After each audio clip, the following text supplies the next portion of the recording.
Magic Tree House, Book 21, Civil War on Sunday.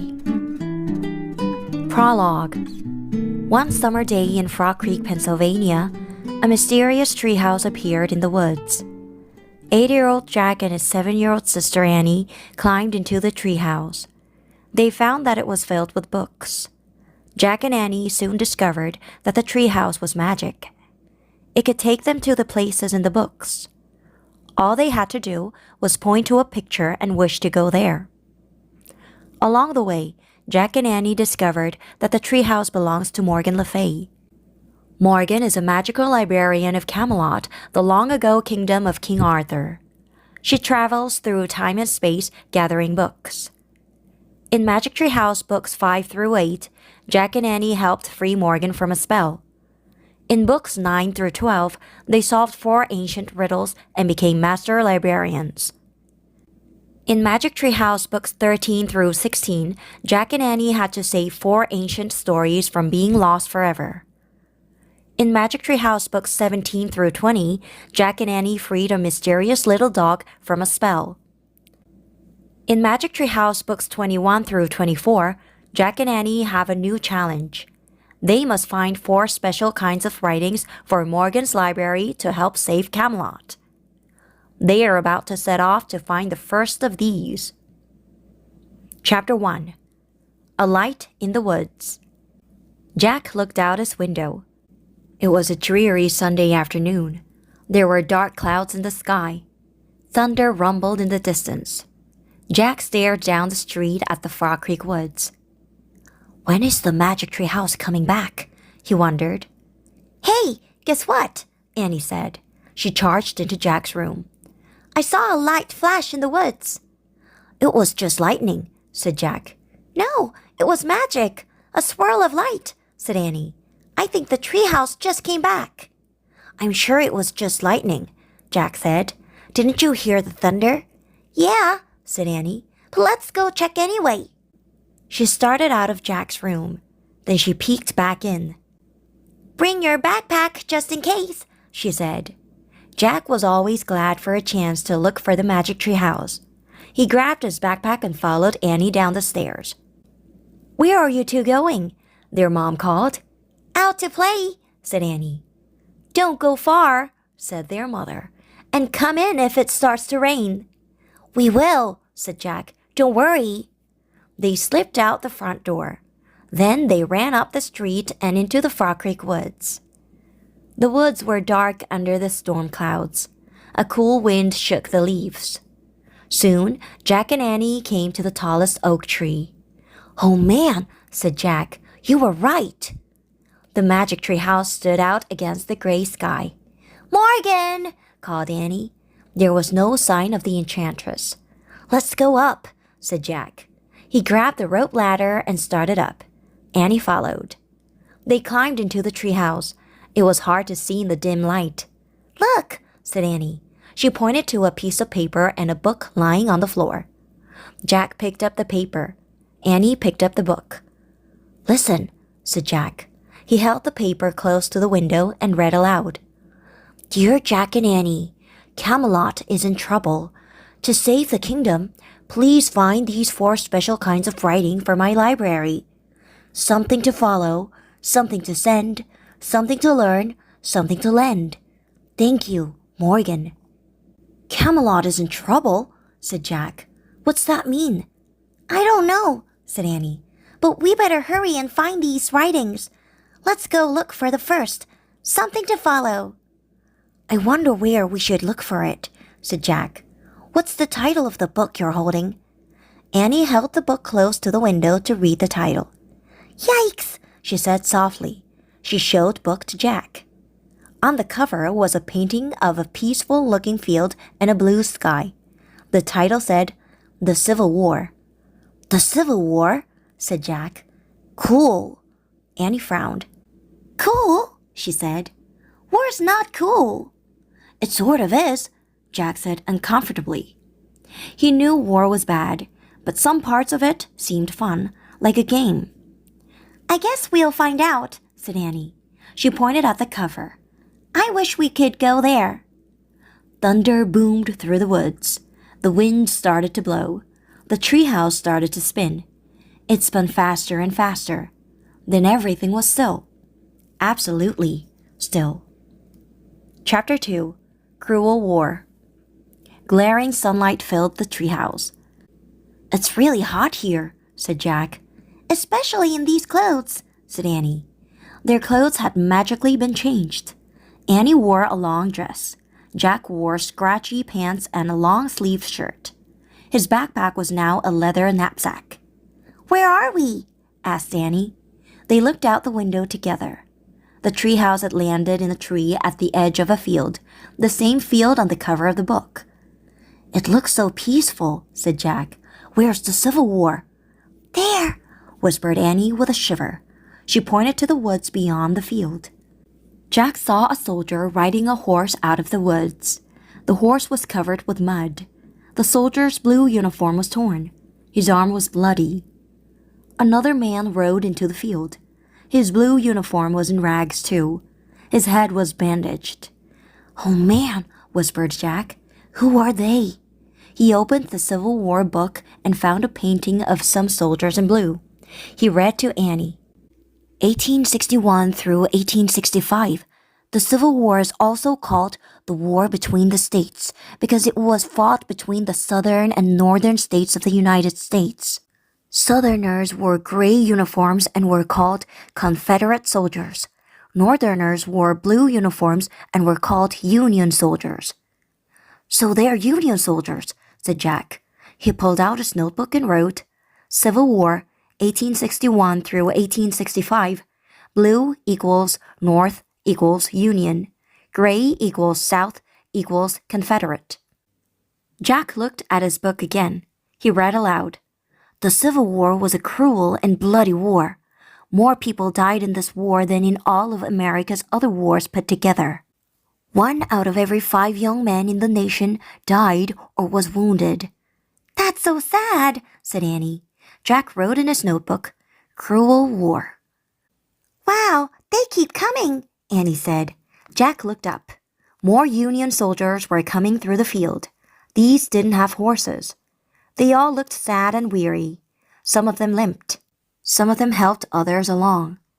One man stumbled and fell down. I have to help, said Annie. Wait, said Jack. She started down the rope ladder. You can't help, said Jack. A kid can't help. But Annie kept going. Don't forget, we have to find some special writing for Morgan, Jack called in a loud whisper. Something to follow. He packed the Civil War book and his notebook in his knapsack. Then he started down the ladder. When he stepped onto the ground, Jack saw Annie in the distance. She was holding her hand out to the fallen soldier. She helped him to his feet. The soldier slowly started walking again. Annie walked beside him. Oh, brother, said Jack, and he hurried to catch up with Annie. The sun was scorching hot as Jack ran through the dry field. He was sweaty in his scratchy clothes. He caught up with Annie.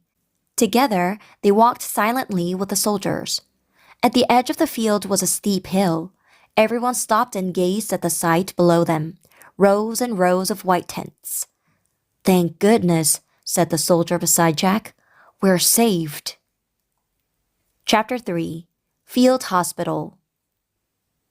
Jack and Annie walked with the soldiers into the camp. Outside one tent was a long line of men in torn blue uniforms. They looked tired and hurt. Many were bloody and barely able to stand. Women wearing dark dresses were giving out food and water to the men in line. Where are we? asked Annie. I'll find out, said Jack. He pulled out their book and found a picture of the campsite. He read, During the Civil War, field hospitals were set up quickly near battlefields to treat wounded soldiers. Soldiers stayed in the field hospitals for a short time before going back to fight or moving to a larger hospital or being sent home. This field hospital in Virginia took care of over 400 patients. That's a lot, said Annie.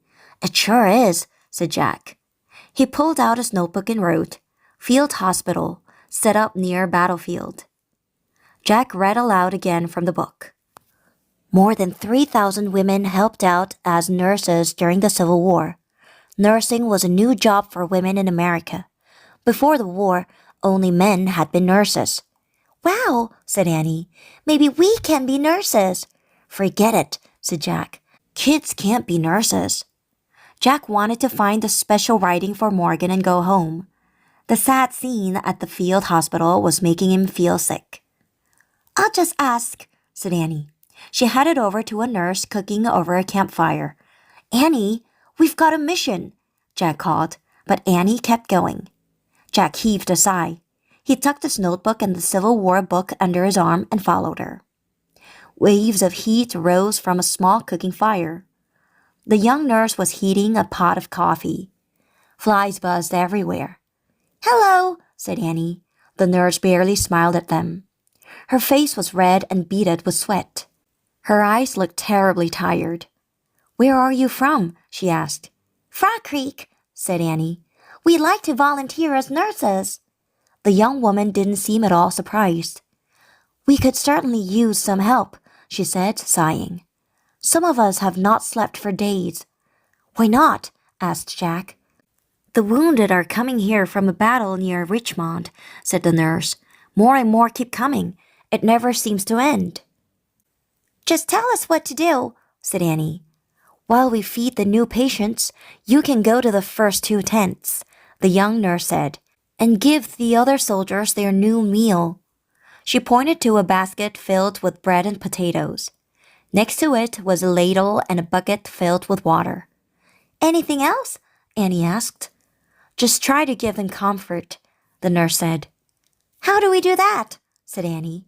I don't have time to show you, the nurse said, but here's a list of things that can help. She pulled a piece of paper from her apron pocket and handed it to Annie. Annie read the list to Jack. Be cheerful, lessen sorrow and give hope. Be brave. Put aside your own feelings. Don't give up. Follow that list, said the nurse, and you can't go wrong. The nurse took the pot of coffee from the fire and carried it to the line of men. Follow, said Jack. Follow that list. That's what she said, said Annie. Jack took the list from her. Don't you get it? She said. This is it. We found it. The special writing for Morgan's library. Something to follow. Yes, said Annie. Jack put the paper into his knapsack.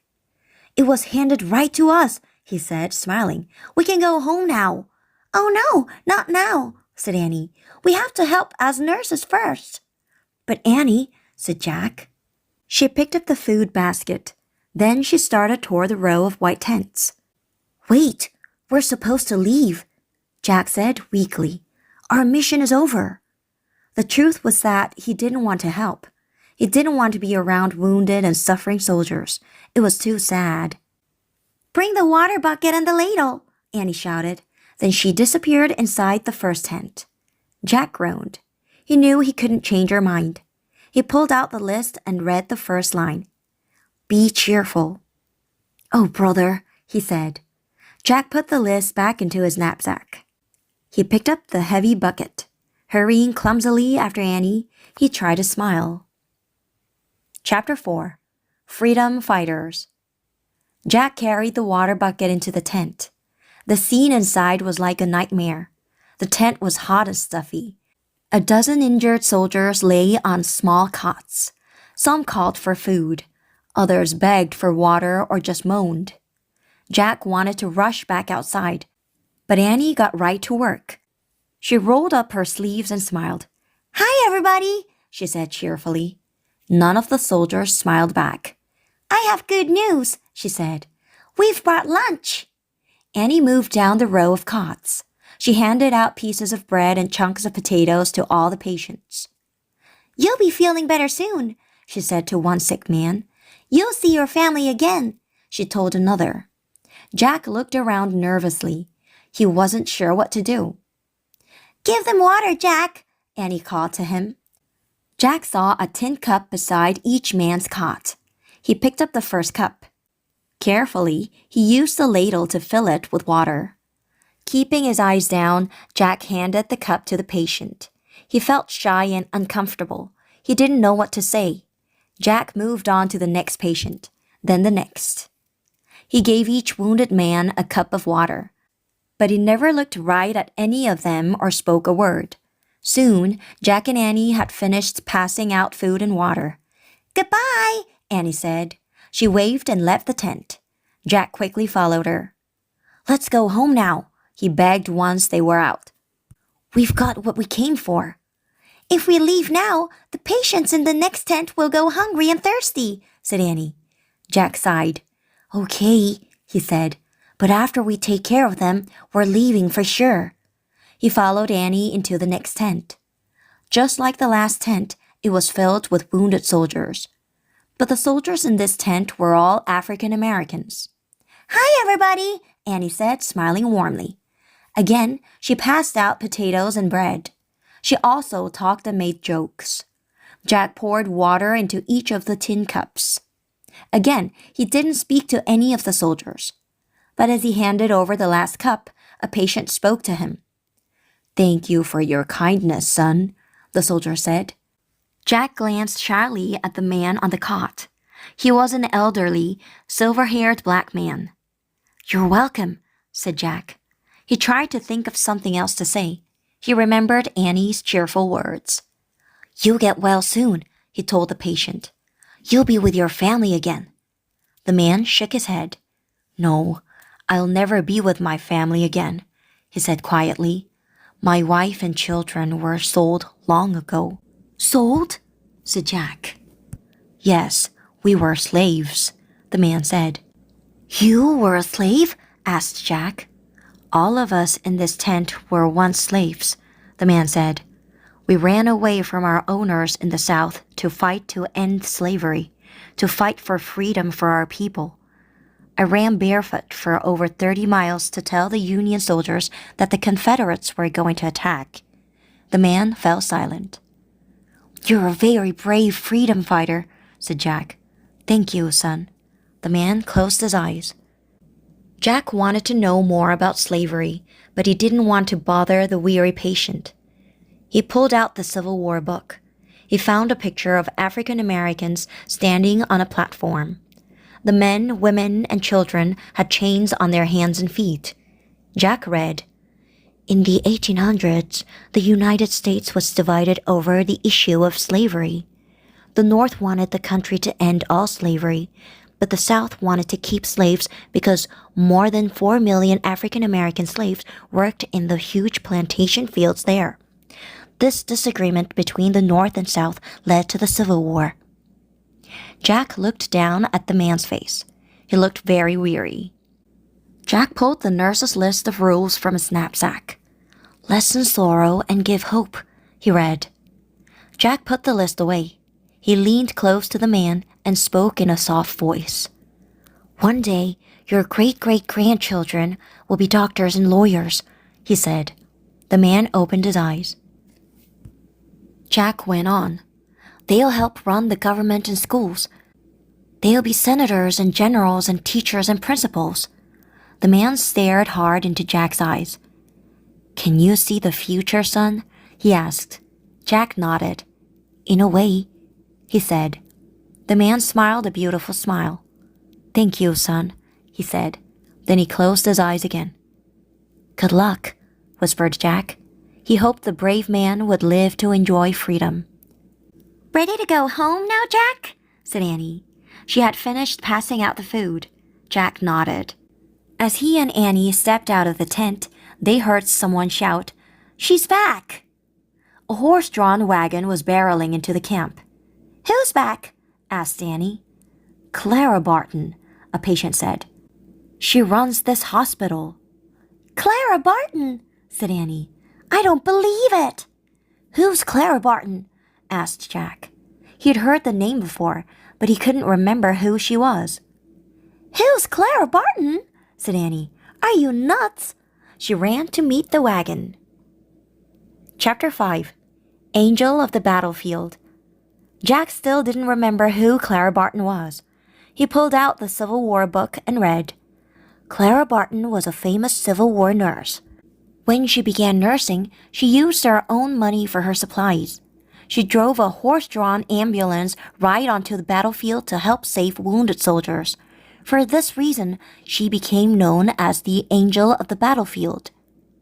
Jack put the book away. Then he hurried to Annie. He looked at the woman sitting in the driver's seat of the wagon. She doesn't look like an angel, Jack thought. The woman was very small. She had a plain, serious face and dark hair pulled back in a bun. She wore a long black skirt and a black jacket. In the back of her wagon were more wounded soldiers in torn, bloody uniforms. They moaned and cried out. Nurses, both men and women, were putting the wounded men on stretchers. Clara Barton wiped her forehead. She looked hot and tired. "Can we help you, Miss Barton?" Annie asked. "Who are you?" said Clara Barton. "Jack and Annie," said Annie. "We're volunteer nurses. What can we do, Miss Barton?" Clara Barton smiled. "First, you can call me Clara," she said. "Second, would you ride with me back toward the battlefield? There are more wounded waiting to be picked up." "Sure," said Annie. Jack didn't answer. After seeing all the suffering men in the wagon, he was afraid of getting closer to the battlefield. "And you?" Clara asked Jack. Her dark, serious eyes looked right into his. Jack didn't want to admit he was afraid. "Sure, no problem," he said. "Very good," said Clara Barton. "Let's go." Jack and Annie climbed up into the driver's seat next to her. By now, all the soldiers had been taken out of the wagon. "Take care of my new family members," Clara called to the nurses. She snapped the reins. The horse-drawn ambulance rolled off, sending up clouds of dust. Chapter 6. Keep Low. The wagon jerked and swayed as it bumped over the dry ground. Jack felt as though he were frying in the hot sunlight. Dust from the road filled his throat and eyes. The boom of cannons grew louder and louder. Jack heard popping sounds too, like the noise of firecrackers. "What's that popping noise?" he shouted, blinded by the dust and sunlight. "Musket fire," said Clara. Jack remembered that the muskets were long, old-fashioned guns. "What are those flashes?" asked Annie. Jack tried to open his eyes and see what she was talking about. He saw bright flashes of light in the distance and puffs of smoke in the sky. "Cannon shells exploding," said Clara Barton. "Shells are like small bombs. They have ruined much farmland." Jack squinted at the passing countryside. The ground was filled with ugly holes. Long ditches were also cut through the fields. "Did the shells make those ditches too?" he asked. "No, those are trenches the soldiers dug for a battle," Clara said. "Each side digs their own. Day after day, they sit in the trenches, firing their muskets at one another." Jack tried to imagine how terrible it would be to sit in a trench all day, waiting to be shot, or waiting to shoot someone else. "We have to get some water," said Clara. She drove the wagon to a narrow creek. A stream of water flowed downhill, running over rocks. The wagon came to a halt. Jack heard a whistling sound, then another. "Keep low!" cried Clara. "What's that?" Jack asked. "Cannon fire," she said. Jack and Annie crouched down in the driver's seat. Jack felt a rush of panic. He pulled out their list. His hands were shaking as he read, "Be brave." "Oh, great," he thought. Another cannon shell whizzed overhead, then another. The ground exploded over and over in flashes of light. Dirt clods flew everywhere. Clouds of smoke and more dust filled the air. The horses neighed and whinnied. "Be brave," Jack thought. "Be brave." Chapter 7. Helping Hands. The firing came to an end. The horses calmed down. The smoky air began to clear. Clara handed Jack and Annie each a canteen. "Fill these quickly," she said. "We have no time to waste." Jack's legs felt wobbly as he followed Annie to the creek.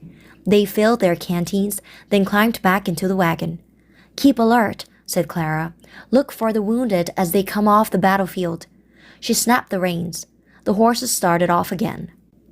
As they bumped along, Jack looked ahead for wounded soldiers. "There!" said Annie. She pointed to a man limping toward them and waving his arms. The man looked very young, more like a teenage boy. His uniform was torn and bloody. It wasn't a blue uniform, though. It was gray.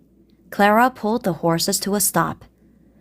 "But he's a Confederate soldier," said Jack. "When someone is hurt, you give them a helping hand, no matter who they are," said Clara. Her voice got softer. "I have seen courage and kindness on both sides of this war. Sometimes things are not as simple as they seem." Jack was glad they had stopped to help the soldier. He jumped out of the wagon. "Do you need a helping hand?" he asked the young man. "Thank you," the soldier said softly. Jack helped him into the back of the wagon. The soldier lay down on a pile of blankets and closed his eyes.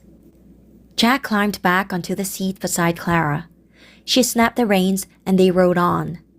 They came across more ragged men resting in the shade of an oak tree. These soldiers all wore blue uniforms. Again, Clara stopped the horses. "See if any of those men need a ride to the hospital," she said to Jack and Annie. Jack glanced at the soldier sleeping in the back of the wagon. "Can a Confederate and a Union soldiers be together?" he asked worriedly. Clara nodded. "Sometimes men are simply too sick and tired to be enemies anymore," she said. "Sometimes they even know each other. Many families and friendships have been torn apart by this war." "Let's go," said Annie, hopping out of the wagon. Jack followed her. They carried their canteens to the men under the oak tree. "Hi," said Annie. "Does anyone need to go to the hospital?" "Only John, our drummer boy," a soldier said. "He is suffering from heat stroke, but we all need some water, miss." Jack saw a young boy lying on the ground. His eyes were closed. "Oh, Jack," whispered Annie. "He looks just like you." The boy did look a lot like Jack, just a few years older. "We better get him to Clara's ambulance right away," Annie said. She handed her canteen to one of the tired soldiers. Another soldier lifted the drummer boy to his feet. The boy opened his eyes and mumbled a few words. He tried to walk, but he swayed as if he were about to faint. "Wait," Jack grabbed the boy. "We'll give you a helping hand," he said. The drummer boy put his arms around Jack's and Annie's shoulders. "Just a little further, John," Annie said. "You're doing great. Just a little further." The drummer boy moved as if he were walking in his sleep. His head hung down. His feet shuffled in the dust. "Take good care of him," one of the men called. "We can't do without him." Chapter 8. Brothers. Clara Barton had turned the wagon around. She helped Jack and Annie lift the drummer boy into the back. "The soldier said he has heat stroke," Annie told Clara. "His name is John."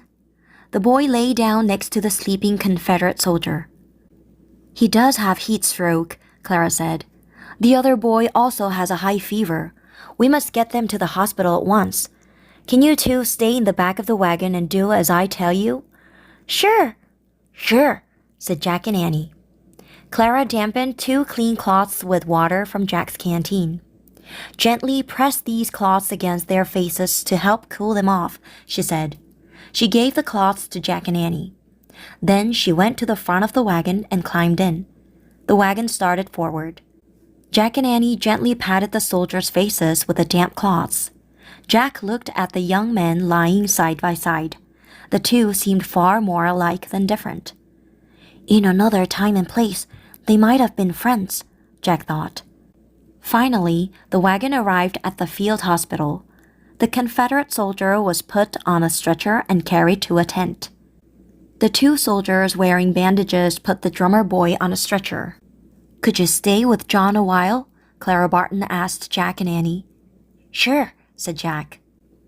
"Try to bring down his fever," Clara said. "A nurse will give you ice packs to press against his skin. Find me when his fever is lower." The drummer boy was carried into an empty tent. Jack and Annie followed. John was put on a cot. Then a nurse brought some rags and a bucket filled with ice. Jack and Annie were left alone with the boy. Jack wrapped some ice in a rag. He pressed the ice pack against the boy's head and neck and arms. Annie fanned the air to cool John off to keep away the flies. Jack felt so hot he pressed an ice pack against his own face for a moment. Then he looked up Drummer Boys in his Civil War book. He read, "The Civil War was the last war to use drummer boys. The drum beat was used to give orders to soldiers.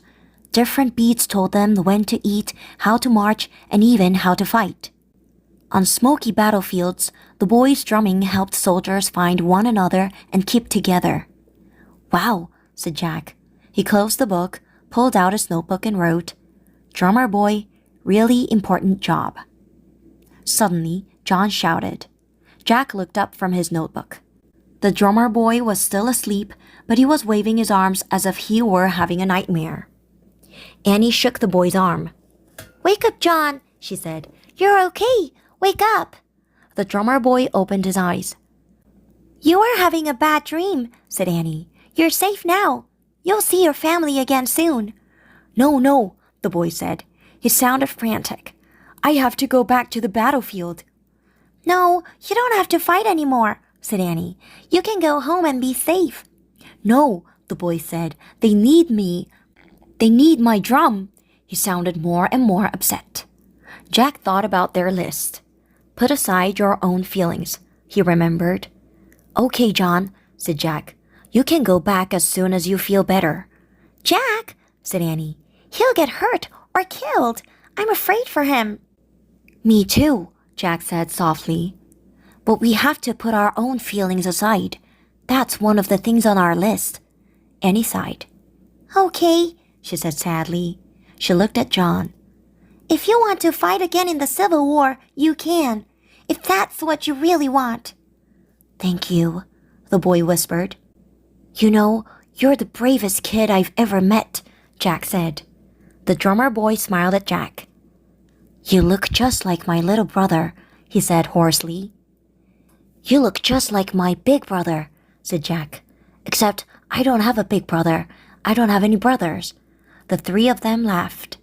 The drummer boy's laugh was very soft.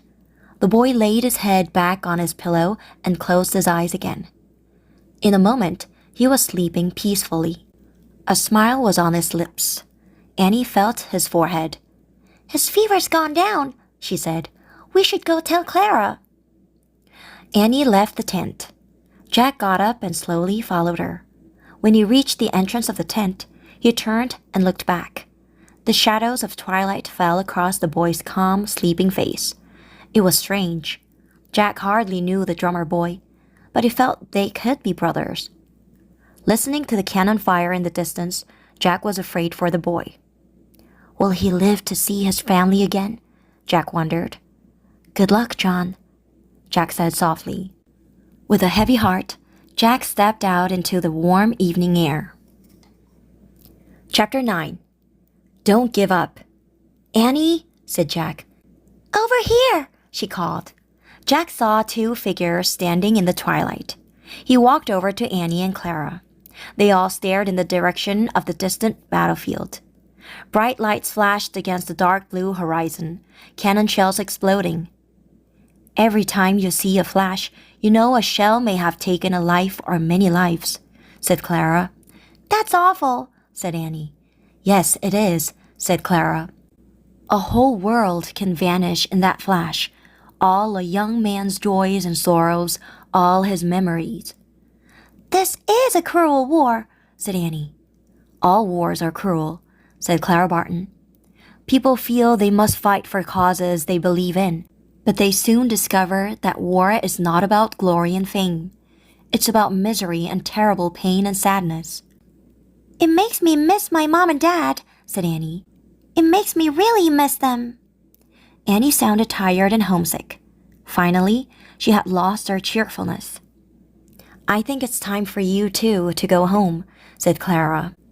Jack thought of all the wounded men who needed food and water and kindness and comfort. "No," Jack said. "We have to stay. We can't give up. That's on the list. Don't give up." Jack pulled out their list to show Clara Barton. "Oh, yes," she said, nodding. "I see one of my nurses has written down the things I often say. Let me add one thing more. Do not forget the ones who love you." Jack heaved a big sigh. He was homesick too. Can we keep the list? He asked. Of course, said Clara. You don't have to work in a hospital to follow my words. They work in all of life no matter where you go. Thanks, said Jack. My thanks to both of you, said Clara Barton. You were great helpers. You were a great teacher, said Annie. Goodbye, said Clara Barton. Be very careful going home. We will, said Jack and Annie. Bye. The sun was setting as they walked out of the camp. The boom of cannon sounded in the distance. Soldiers sang a song around the campfire. We're tenting tonight on the old campground. Give us a song to cheer our weary hearts, a song of home and friends we love so dear. Jack and Annie walked through the darkening field. By the time they reached the woods, the stars were out. They climbed up the rope ladder to the treehouse. Annie grabbed the Pennsylvania book. Wait, said Jack. He looked out the window. He couldn't see anything below, but the soldier's song still carried through the warm, starry night. Many are the hearts that are weary tonight, wishing for the war to cease. As Jack listened, he thought of Clara Barton, the elderly slave, the young Confederate soldier, and John, the drummer boy. War is not a game, Jack said softly. It is definitely not a game. Many are the hearts looking for the right to see the dawn of peace. The song ended. The cannon fire stopped. The night was quiet except for the croaking of frogs. Ready? Annie whispered. Ready, said Jack. I really wish we could go home, Annie said, pointing to the picture of the Frog Creek woods. The wind started to blow. The treehouse started to spin. It spun faster and faster. Then everything was still. Absolutely still. Chapter 10. Home, Sweet Home. There was a booming in the distance. Jack opened his eyes and caught his breath. Is that cannon fire? He wondered. Are we still back in the Civil War? We're home, said Annie. Home, sweet home. Oh, man, Jack whispered. They were home. They were back in the Frog Creek woods. They were wearing their own comfortable clothes again. The cannon fire was really only thunder. At that moment, Jack loved the thunder. Raindrops tapped against the treehouse. We better hurry, said Jack. Wait, leave the list in the treehouse, said Annie. It's the first special writing for Morgan's library. Something to follow. Jack took the list of Clara Barton's rules out of his pack. He put it on the floor next to Morgan's letter. I wonder how that list will help save Camelot, he said. I don't know, said Annie. But you know what's weird about getting that list? I think we couldn't just have taken it home when we first got it. We had to live it first. Jack nodded. Annie was completely right, he thought. He picked up his backpack. Wait, I see another note, said Annie. She picked up a piece of paper off the treehouse floor. On it was written, Come back on Wednesday. I guess that's when Morgan wants us to look for the next special writing, said Annie. That's in 3 days, said Jack. Let's go home and rest. He started down the rope ladder. Annie followed. When they stepped onto the ground, the rain began to pour down. Run, said Jack. They ran through the Frog Creek woods, then down their street. They ran to their porch and dashed into their dry, cozy house. They found their parents reading in the living room. Dad, Mom, Annie cried. We're so glad to see you. Well, we're glad to see you too, their dad said, sounding a little puzzled. Go put on dry clothes, said their mom. Jack and Annie started up to their rooms. Halfway up the stairs, Jack stopped. Oh, I have a question, he called to his parents. Did anyone in our family fight in the Civil War? Their dad looked surprised. Yes, he said. One of your great-great-great-grandfathers was a drummer boy. Oh man, whispered Jack. What was his name, Dad? Asked Annie. John, their dad said. Jack and Annie gasped. And what happened to John? Jack asked. Was he hurt in the war? No, he grew up to be a school teacher, their mom said. He had 5 children. Jack and Annie whooped with joy. That's great news, said Annie. Really great news, said Jack. Thanks for telling us. Sure, their dad smiled, though he looked puzzled again. As Jack hurried up to his room, some words from the Civil War song ran through his mind. Give us a song to cheer our weary hearts, a song of home.